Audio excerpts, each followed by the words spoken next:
स्वागत है आपका हमारे चैनल एक कहानी सुनो में। अगर आपको हमारे भारत के संस्कृति और पौराणिक कथाएं अच्छी लगती है तो कृपया हमारे चैनल को सपोर्ट करें, लाइक, शेयर और सब्सक्राइब करें। तो आइए आरंभ करते हैं। आप सभी ने भगवान राम और सीता के कई कहानियां सुनी और पढ़ी होंगी, लेकिन एक कहानी ऐसी भी है जिसे आप लोग कम ही जानते होंगे। तो आज माता सीता के बारे में एक रोचक कथा जानते हैं। वनवास से लौटने के बाद एक धोबी के कहने पर सीता को राम से अलग रहना पड़ा था। क्या आपको पता है कि ये सब एक तोते की वजह से हुआ था, जिसने सीता को अपने पति का वियोग झेलने का श्राप दिया था। एक समय की बात है जब माता सीता अपने उपवन में घूमने गई थी। वह कई देर तक फूलों को देखती रही, फिर आकाश को निहारा। तभी देखा कि तोते का एक खूबसूरत जोड़ा एक पेड़ पर आकर बैठ गया।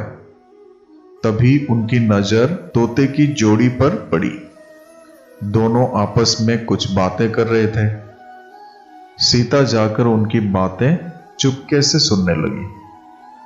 तोते की जोड़ी कह रही थी कि भविष्य में राम नाम का एक प्रतापी राजा होगा, जिसका विवाह सुंदर राजकुमारी सीता से होगा।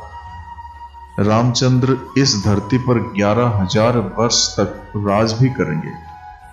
सीता जी के पिता राजा जनक स्वयंवर रचाएंगे।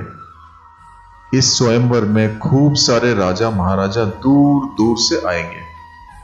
वह सभी राजा जनक द्वारा रखे गए धनुष को तोड़ने में असमर्थ होंगे। फिर दशरथ के पुत्र श्री राम उस धनुष को तोड़ेंगे और सीता जी उनको वरमाला पहना देगी। सीता जी उनकी बातों को ध्यानपूर्वक सुन रही थी।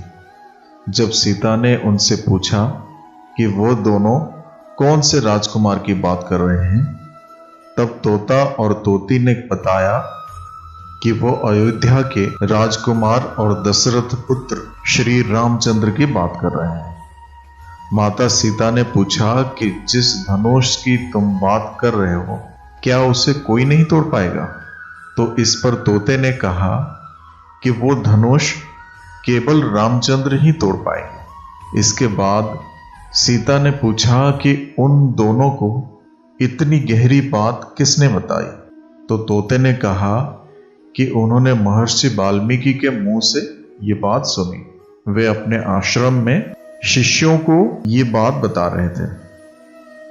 तब सीता ने कहा कि जिस राजकुमारी की वो बात कर रहे हैं वो मैं हूं। ये सुनकर तोते घबरा गए। उन्होंने कहा कि हम उड़कर कहीं दूर जा रहे हैं और कभी यहां नहीं आएंगे और कभी किसी को ये बात बताएंगे भी नहीं।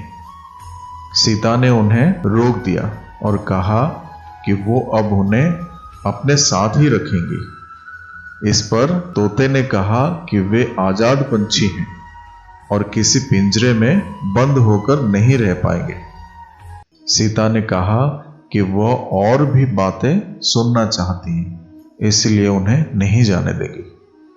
तोते की जोड़ी ने खूब विनती की, मगर सीता ने टस से मस नहीं हुई। बाद में सीता ने नर तोते से कहा कि ठीक है, वो उसे छोड़ रही है, मगर मादा तोते को वह अपने पास ही रखेगी। नर तोते ने कहा कि उसकी पत्नी गर्भवती है, ऐसा ना करें, दोनों को साथ रहने दें। सीता ने उनकी एक न सुनी। उन्होंने नर तोते को तो छोड़ दिया, मगर मादा तोते को अपने साथ महल में बंदी बना लिया। नर तोता अपने साथी का वियोग सह नहीं पाया। उसने सीता को श्राप दिया कि जैसे आज एक गर्भवती को अपने पति से अलग रहने के लिए बोला जा रहा है, ठीक वैसे ही सीता जी को भी अपनी गर्भावस्था में अपने पति से अलग रहना पड़ेगा। श्राप देने के तुरंत ही बाद उस तोता ने दम तोड़ दिया। कहते हैं कि इसी श्राप के कारण सीता को अपने पति श्री राम से दूर जाकर महर्षि वाल्मीकि के आश्रम में रहना पड़ा। दरअसल श्री राम रावण का वध करके 14 बरस का वनवास खत्म कर सीता और लक्ष्मण के साथ अयोध्या लौटे। उसके बाद कुछ लोग सीता की पवित्रता पर सवाल उठाने लगे। एक धोबी ने भरी सभा में सीता की निंदा की। इसके बाद श्री राम ने प्रजा को ध्यान में रखते हुए अपनी पत्नी सीता को महल से बाहर निकालकर जंगल में रहने का आदेश दिया। उस समय सीता गर्भवती थी।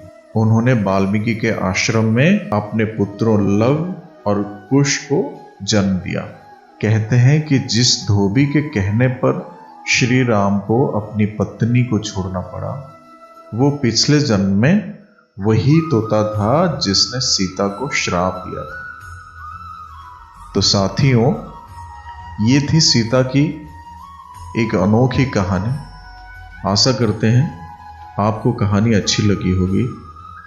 तो फिर मिलेंगे साथियों अगले एक वीडियो में। तब तक के लिए अपना ख्याल रखना और हमेशा हंसते मुस्कुराते रहना।